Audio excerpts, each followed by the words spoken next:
अस्सलाम वालेकुम जी। इस वक्त अज थानू असी विखाण लगे जी एक मशहूर बर्गर दुकान है तो बर्गर वाली दुकान है तो इन्हू नादर बर्गर कहते हैं।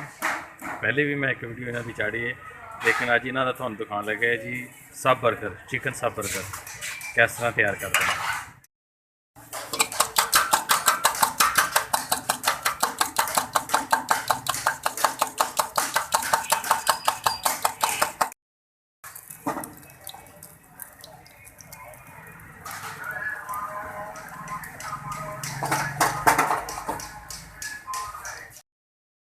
साढ़ा अपने ही है अलहमदुलिल्लाह अभी अपने ही बॉलीवुड रहर गुड़िया वाले कितने भी नहीं होना है दही नहीं लगाई।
बर्गर के अंदर